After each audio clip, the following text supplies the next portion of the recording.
Guys, welcome back to the channel of CSC Gurukul. My name is Zaman Moga. Today I will take your session of the environment and ecology. Firstly, हमने अभी कुछ दिन पहले अपनी series जो कि एक PYQ करके क्वालिटी एंड गवर्नेंस की थी वो कंप्लीट की है. आज से हमने एक नया मॉड्यूल जिसका नाम environment and ecology and the other things which is related to the environment section of the UPSC वो हम शुरू करने जा रहे हैं. ये हमारा पहला लेक्चर है जिसमें हम सबसे पहले कुछ लिमिटेड डेफिनेशंस या कुछ लिमिटेड जो टॉपिक्स हैं हमारे इन्वायरमेंट इकोलॉजी को लेकर के उन पे बात करेंगे. क्योंकि देखिए सीधी सी बात है, अगर हम इन्वायरमेंट इकोलॉजी को पढ़े तो लगभग खाली इन्वायरमेंट इकोलॉजी से लगभग 200 से 250 पेज का मटेरियल है, तो क्यों पढ़ें उतना जब हमारा सीधी सी बात है. देखिए अगर हम वेटेज देखें तो वेटेज में क्या है कि पहली बात तो हम सेग्रीगेट करते हैं आपका इन्वायरमेंट को 3 भागों में. सबसे पहले आओगी आपका ecosystem and ecology, ecosystem and ecology, ठीक है जी. दूसरा हो गया आपका बायोडाइवर्सिटी, तीसरा हो गया आपका क्लाइमेट चेंज. सबसे ज़्यादा जो वेटेज लेके जाता है वो आपका जाता है बायोडाइवर्सिटी, जिसमें से 14 to 15 क्वेश्चन डायरेक्ट जो आते हैं करंट ओरिएंटेड. ये भी डायरेक्ट बायोडाइवर्सिटी से नहीं, करंट ओरिएंटेड इसमें मिक्स होकर आता है, वो आता है आपका बायोडाइवर्सिटी से. अगर हम बात करें इन्वायरमेंट एंड इकोलॉजी की तो उसमें से लगभग 4 से 5 क्वेश्चन आते हैं जो कि डायरेक्ट स्टडी. देखो सीधी सी बात है, इकोलॉजी और इकोसिस्टम से जो क्वेश्चन है वो स्टैटिक बेस होगा क्योंकि इसमें तो कोई चेंज ही नहीं है. इससे रिलेटेड कोई क्वेश्चन जो बनेगा वो भाई या तो बायोजियोकेमिकल साइकिल्स या फूड वेब, फूड चेन, ठीक है, या फिर डिकम्पोजर या प्रेडेटर से बनेगा, प्राइमरी सक्सेशन वगैरह क्या होता है, ठीक है, क्लाइमेक्स कम्युनिटी या इकोटोन या ईज इफेक्ट, इनसे बनेगा. तो इसमें बड़े ही लिमिटेड जो आपका स्टैटिक है. अब हम बात करते हैं बायोडाइवर्सिटी. तो बायोडाइवर्सिटी में बहुत सारी चीज़ें करंट से, भाई जैसे हम बात करें अभी आप इंडिया में देखोगे तो वेस्टर्न घाट में डेली ऐसा कोई दिन नहीं जाता कि वेस्टर्न घाट में कोई एक नई जो स्पीसीज है उसकी खोज ना हुई हो. तो बायोडाइवर्सिटी बहुत वास्ट सिलेबस है, इसलिए इसका सबसे ज़्यादा वेटेज है. लेकिन इसका भी रूल है, इसका क्वेश्चन गलत नहीं होता क्योंकि करंट में आप लोग सभी पढ़ते होंगे कि इस साल या पिछले 2 साल से न्यूज़ में क्या क्या स्पीसीज रही, उन्हीं से क्वेश्चन पूछता है. तो बायोडाइवर्सिटी इतना भी हार्ड नहीं है. तो हमारा जो मॉड्यूल है, मॉड्यूल में सबसे पहले हमने लिया है इन्वायरमेंट इकोलॉजी. देखिए हम ये भी नहीं कह सकते कि हम आपको कुछ नहीं देंगे, हम ये भी नहीं कह रहे आपको कि हम आपको बहुत सारा देंगे. हम आपको लिमिटेड देंगे, वो देंगे जिस पे हमें लगता है कि क्वेश्चन बनता है. क्योंकि देखिए सीधी सी बात है, हम PYQ के आधार पर ही आपको पढ़ा रहे हैं. हमें कोई सपना नहीं आया कि इससे नहीं आएगा या इससे आता है, ये हमें छोड़िए किसी को भी सपना नहीं आता, ठीक है. तो चलिए इसी आधार पे हम शुरू करते हैं. आज का जो हमारा कॉन्सेप्ट है, कॉन्सेप्ट ऑफ इकोलॉजी, ठीक है. मेरा नाम जैसे कि आप देख रहे हैं यहाँ पे लिखा भी है, मेरा नाम अमन मोगा है और मैं पहले 3 से 4 सालों से लगभग स्टेट PCS और UPSC के लिए permanently environment, ecology, science and tech, polity and some part of governance में और सिक्योरिटी में, ये मेरे सब्जेक्ट एक्सपर्टीज़ है. मैं जो कि जगह जगह पर अन्य कोचिंग्स के साथ मिलकर के मैंने पढ़ा है. तो चलिए ये हमें टॉपिक कॉन्सेप्ट ऑफ इकोलॉजी, ठीक है. तो चलिए हम इकोलॉजी को पढ़ते हैं. इकोलॉजी होता क्या है, ठीक है. तो देखिए जैसे कि आप अपनी स्क्रीन पे देख भी पा रहे हो डेफिनेशन या उसके ओरिजिन, ये जो वर्ड है इकोलॉजी कैसे ओरिजिनेट हुआ. तो देखिए इकोलॉजी है कुछ नहीं, ये साइंटिफिक स्टडी है किसका, कि भाई किसी ऑर्गेनिज्म का किसी दूसरे ऑर्गेनिज्म के साथ इंटरेक्शन कैसा है, या फिर किसी ऑर्गेनिज्म का खुद के साथ इंटरेक्शन कैसा है इन्वायरमेंट में, खुद के इन्वायरमेंट में, उसकी स्टडी ही आपकी इकोलॉजी है, ठीक है जी. समझ में आया. अब ये जो इकोलॉजी वर्ड है, देखिए ये फैक्ट है, ठीक है. अर्नेस्ट हैकेल ने 1886 में ये दिया था, ठीक है, ये वर्ड. चलिए नेक्स्ट. सबसे पहले देख लेते हैं कि जो आपका इकोलॉजी है उसका स्कोप कहाँ का है, ठीक है. तो अगर पहला स्कोप देखें तो ऑर्गेनिज्म लेवल पे, दूसरा पॉपुलेशन लेवल पे, तीसरा कम्युनिटी लेवल पे. इनका नाम ही रखा है इन्होंने organism level. At the organism level, ecology study how individual species adapt to their environment, focusing on survival strategy and behavior, ठीक है. तो ये सीधी सी बात है भाई, ऑर्गेनिज्म लेवल यानी सिंगल लेवल पे देखेंगे तो किस तरह से ऑर्गेनिज्म खुद को डेवलप कर रहा है एनवायरनमेंट के प्रति, उसका बिहेवियर क्या है, उसकी स्ट्रेटेजी क्या है, वो क्या क्या कैसे कैसे फोकस करता है. दूसरा है पॉपुलेशन पे. देखिए पॉपुलेशन, जब बात पॉपुलेशन की आती है तो पॉपुलेशन का मतलब है कि सेम स्पेसीज के ऑर्गेनिज्म सेम बहुत सारी मात्रा में मिलकर के एक पॉपुलेशन बना रहे हैं, ठीक है. अब उनकी जो एग्जामिन होंगी वो पॉपुलेशन इकोलॉजी में आएगा, चाहे वो उनकी डेंसिटी हो, पॉपुलेशन डेंसिटी हो, उनके ग्रोथ करने के फैक्टर्स हो, ठीक है, उनके रेगुलेशन विद इन इन्वायरमेंट जो भी, उसके बाद आती है आपकी कम्युनिटी। अब देखो पॉपुलेशन की बात करी, अब बहुत सारी पॉपुलेशन, लेकिन वे मल्टी आपके ऑर्गेनिज्म होंगे। मल्टी ऑर्गेनिज्म मतलब multiple organism, multiple species, sorry multi organism नहीं, मल्टीपल स्पीसीज के स्पीसीज होंगी, वो मिलकर के कम्युनिटी बनाएंगी। ठीक है, उनको जो इंटरेक्शन होगा, जो भी इंटरेक्शन होगा उसको एक्सप्लोर किया जाता है आपके कम्युनिटी इकोलॉजी में। ठीक है जी। अब नेक्स्ट चलते हैं टाइप ऑफ इकोलॉजी। देखिए ठीक है, देखो सीधी सी बात है, हम इकोलॉजी को सीधे सीधे टाइप कर सकते हैं, सीधे सीधे डिवाइड कर सकते हैं, ईट इकोलॉजी और साइनल इकोलॉजी। ठीक है, लेकिन हमने थोड़ा सा एडवांस इसमें ऐड किया कि भाई इनको किसी बेस पे हम डिवाइड करते हैं। जैसे पहला, अगर हम इसकी बात करें पहले की, इसको दूसरा मान लेते हैं। ठीक है, ओट इकोलॉजी, साइनल इकोलॉजी जो आपके डिवाइड की जाती है, वो की जाती है based on level of organisation, level of organisation. ठीक है जी, पहली तो ठीक है एटोकोलॉजी, दूसरी साइनोकोलॉजी। एटोकोलॉजी में क्या होता है, इंडिविजुअल स्पीसीज को देखा जाए, साइन में कम्युनिटीज को देखा जाता है। दो और इसमें एडिशनल हो जाती है, वो हो जाती है आपकी एक तो population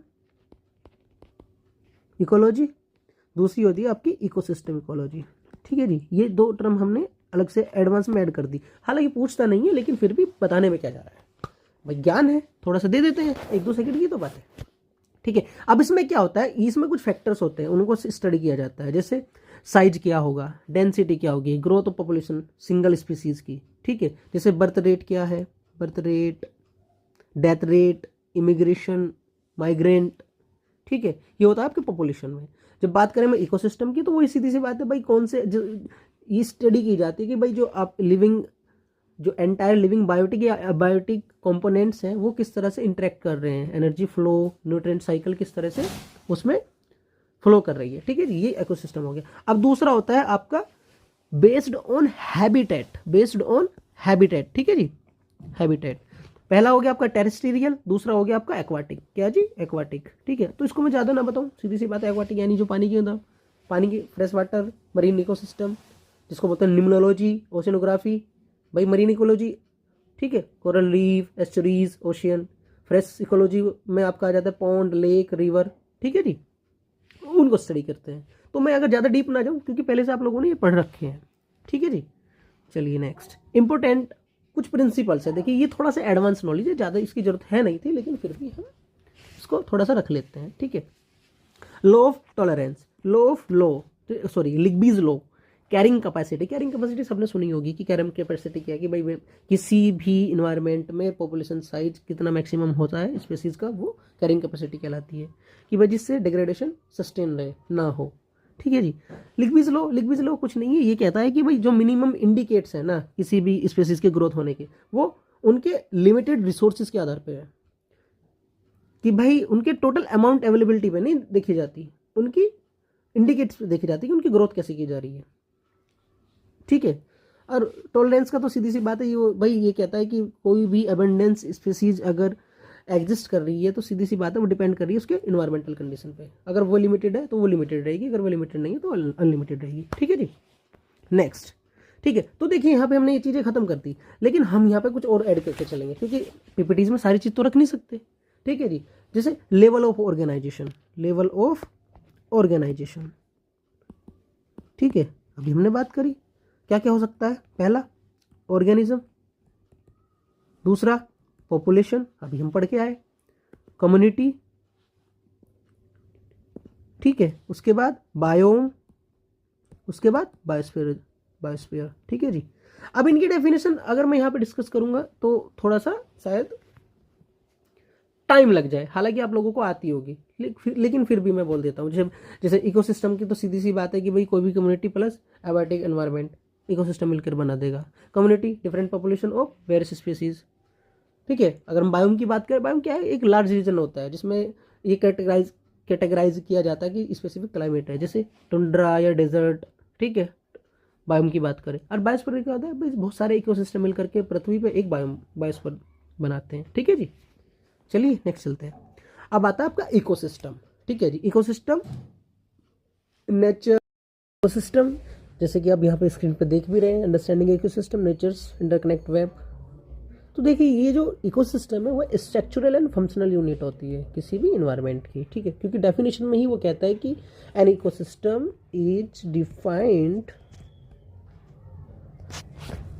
as a self sustaining, क्योंकि देखिए यहाँ पे मैं डेफिनेशन कंप्लीट नहीं लिख पाया, ठीक है, स्ट्रक्चरल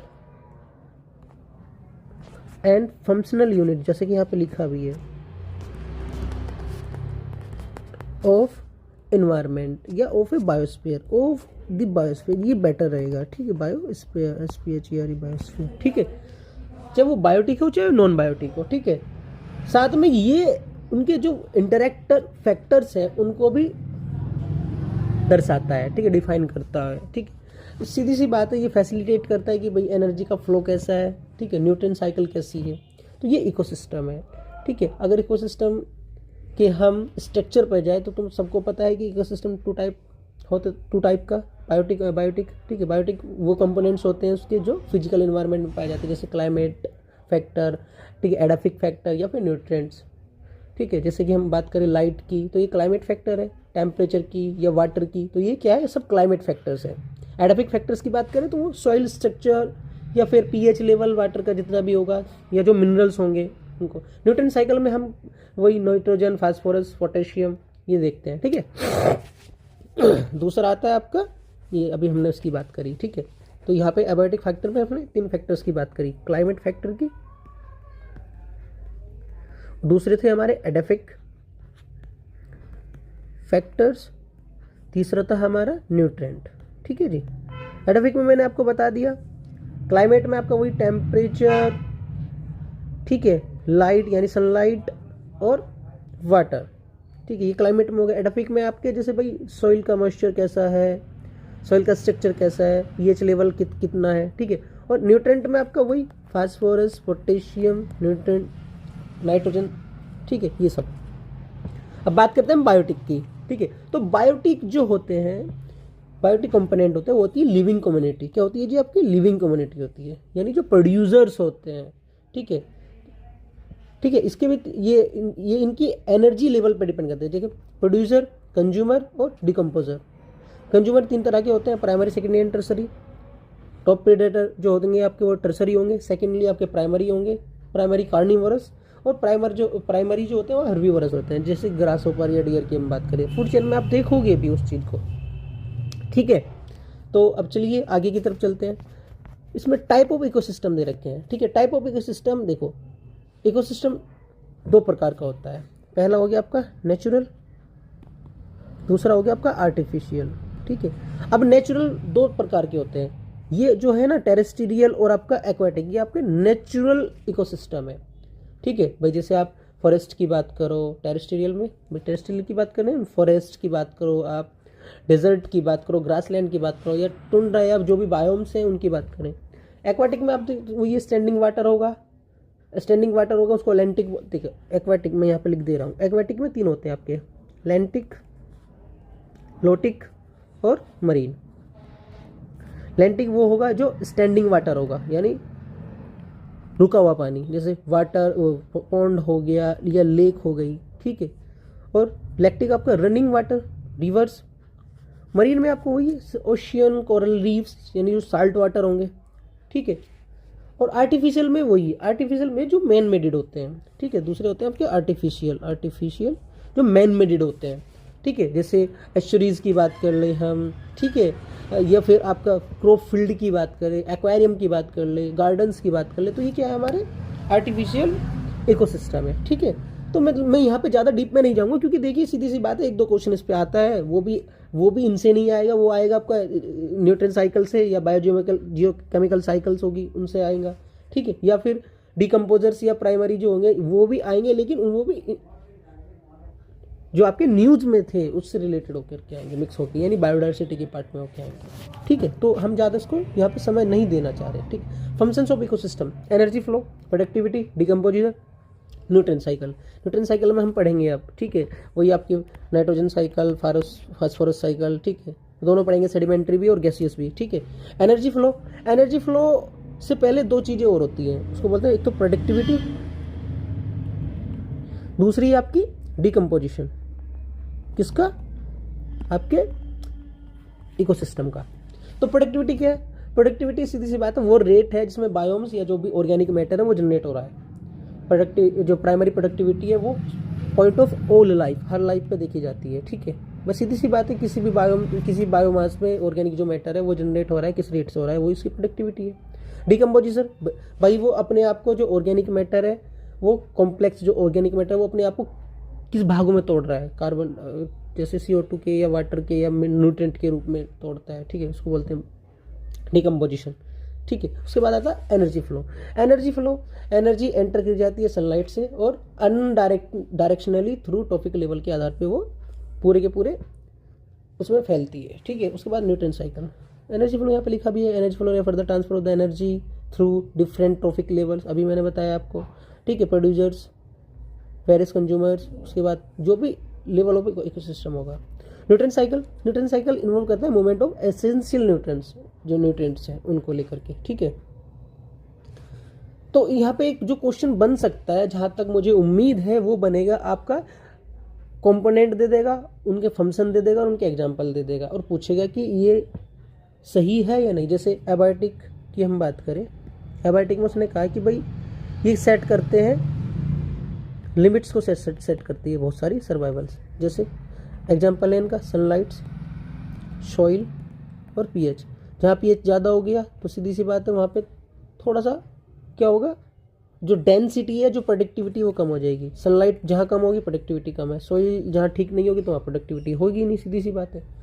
उसके बाद प्रोड्यूसर, क्योंकि यहाँ पे तो फिक्स्ड एनर्जी होती है, डायरेक्ट एनर्जी ली ना, फिक्स्ड एनर्जी है, जैसे ओक ट्री, एल्गी।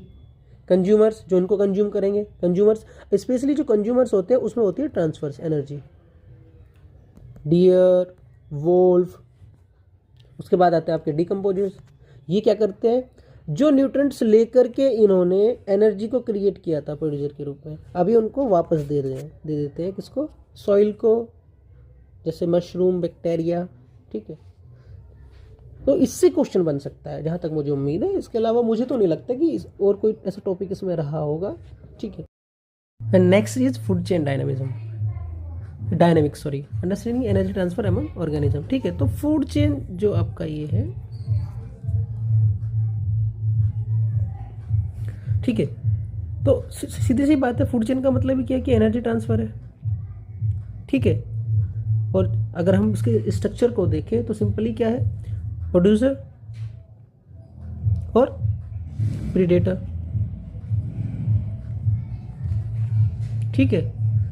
इसमें ही अगर हम इसके स्ट्रक्चर को देख रहे थे, स्ट्रक्चर में मैंने बताया कि प्रोड्यूसर और प्रीडेटर ये कौन से होंगे, टॉप प्रीडेटर, ठीक है। प्रोड्यूसर जो प्रोड्यूस करेंगे, टॉप प्रीडेटर यहाँ पे एनर्जी फिर से दोबारा डाइल्यूट होगी, ठीक है। अब फूड चेन डिपेंड करती है अपने ट्रॉफिक लेवल्स पे, ठीक है, किस पे, ट्रॉफिक लेवल्स पे। उसके बाद अगर हम टाइप, फूड चेन के टाइप देखें, फूड चेन के जो टाइप देखें, फूड चेन के जो टाइप देखें, दो टाइप की होती है। पहली होगी आपकी ग्रेजिंग फूड चेन, दूसरी होगी आपकी डेट्रिटस फूड चेन, ठीक है। ग्रेजिंग में क्या होगा कि भाई जो भी ग्रीन प्लांट्स है वो ग्रेजिंग वाले, जैसे ग्रास टू गोट। उसके बाद डेड ऑर्गेनिज्म मैटर करते हैं, वो होते हैं डेट्रो, ठीक है, डेट्रस फूड चेन का आप यहाँ पे एक छोटा सा एग्जांपल देख भी रहे होंगे फोटोज़ में। उसके बाद इकोलॉजिकल पिरामिड, उससे पहले हम एक टॉपिक और पढ़ लेते हैं जिसको बोलते हैं फूड वेब, ठीक है जी।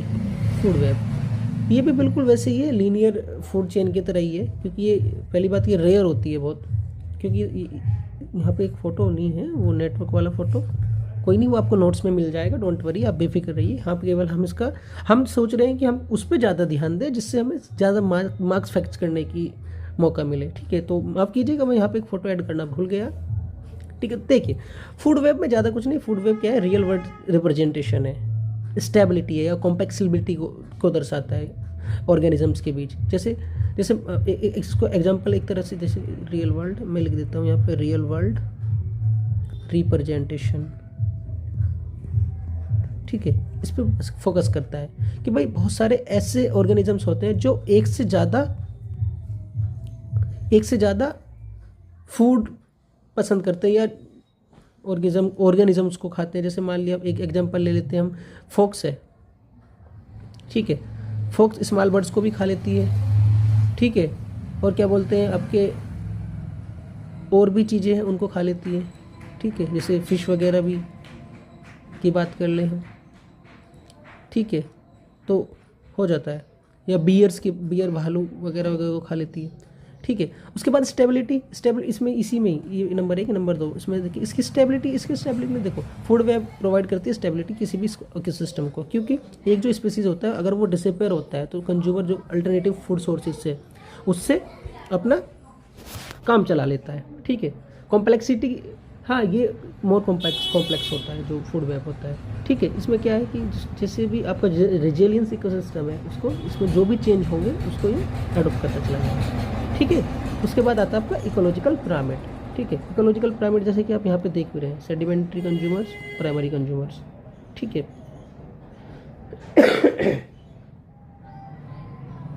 एक फोटो और था इसमें, चलो कोई दिक्कत नहीं, इतना तो काफ़ी है, इतना तो आप दिख ही रहे हैं, ठीक है। तो अब हम बात करते हैं इकोलॉजिकल पिरामिड। इकोलॉजिकल पिरामिड यहाँ पे दिखा रहे हैं trophic level of the ecosystem, ठीक है। इकोलॉजिकल पिरामिड इलस्ट्रेट करता है हायरार्किकल स्ट्रक्चर को इकोसिस्टम के, ठीक है। पहला होता है आपका पिरामिड ऑफ नंबर्स, दूसरा होता है आपका पिरामिड ऑफ बायोमास, ठीक है।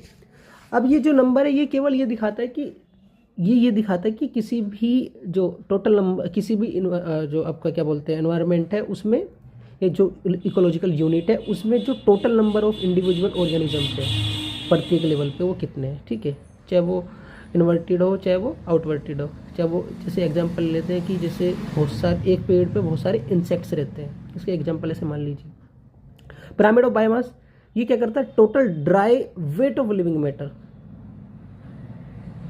उसको बताता है। ये हमेशा क्या होता है, अपराइट होता है। ये इन्वर्टेड भी हो सकता है, आमतौर पे अपवर्ड होते हैं, लेकिन ये जो आपका नंबर है ये इन्वर्टेड भी हो सकता है, लेकिन जो बायोमास है वो हमेशा अपवर्ड होता है, इन्वर्टेड हो ही नहीं सकता। हाँ एक रीजन में हो सकता है, वो अगर एक्वाटिक एरिया है, इकोसिस्टम है, ठीक है। उसके बाद आप आता है तीसरे नंबर पे pyramid of energy. Pyramid of energy उसमें वो ये 10% रूल फॉलो करता है, 90% तो आपकी हीट में ही चली जाती है, ठीक है। आगे कंपैरिजन अभी मैंने पढ़ा दिया, ये ऊपर ही मैंने लिख दिया, ठीक है। उसके बाद एनर्जी फ्लो हमने बता दिया, थर्ड वाला, ठीक है। इकोलॉजिकल सक्सेशन, देखो ये थोड़ा सा इम्पोर्टेंट सब वो है जो हमें मतलब बेटर लगता है, ठीक है। देखो इकोलॉजिकल सक्सेशन 3 पे होता है, पहला प्राइमरी सक्सेशन, दूसरा सेकेंडरी, तीसरा क्लाइमेक्स, या इसको बोलते हैं सेरल स्टेज। उसके बाद आती है क्लाइमेक्स कम्युनिटी, ठीक है। अब क्या है ये इंटरमीडिएट, प्राइमरी यानी पायनियर स्पीसीज, इंटरमीडिएट स्पीसीज और क्लाइमेक्स कम्युनिटी, ठीक है। तीनों को यहाँ पे लिखा है तो मैं ज़्यादा डिफाइन ना करूँ तो बेटर रहेगा, ठीक है। इकोलॉजिकल सक्सेशन कुछ नहीं है, ये होता है प्रेडिक्टेबल चेंज किसी भी स्पीसीज के कंपोजिशन में किसी एरिया में एक समय के लिए, ठीक है। और carrying capacity limited factors, dynamic nature, overshoot, इन चीज़ों को इफेक्ट करती है कुछ नहीं। किसी भी इन्वायरमेंट में जो मैक्सिमम पॉपुलेशन साइज होगा उसके रिसोर्सेज पर डिपेंड करेगा, यही कैरिंग कैपेसिटी है, ठीक है। तो आज के लिए इतना ही, आशा करता हूँ आप लोगों को बड़ा अच्छा लगा होगा हमारे साथ जुड़ करके। जल्दी हमने इसलिए किया क्योंकि हमने डॉक्यूमेंट बना के दिया हुआ नेट जो डेटा का, ठीक है। आप हमारे टेलीग्राम पे आइए, देखिए, वो बहुत कंसाइंस मैंने किया है। अब हम उसको यहाँ पे सारा डिस्कस करेंगे तो उसका कोई फ़ायदा नहीं है, क्योंकि वही मैंने पहले ही बता दिया था कि इसके 1 से 2 क्वेश्चन आते हैं, जिससे आएंगे वहाँ पे हम थोड़ा डीप डिस्कशन कर लेंगे। जैसे जियो केमिकल साइकिल्स पे आएंगे तो वहाँ पे हम थोड़ा सा डीप डिस्कस कर लेंगे। ओके, तो थैंक यू, आज के लिए इतना ही काफ़ी। जय हिंद।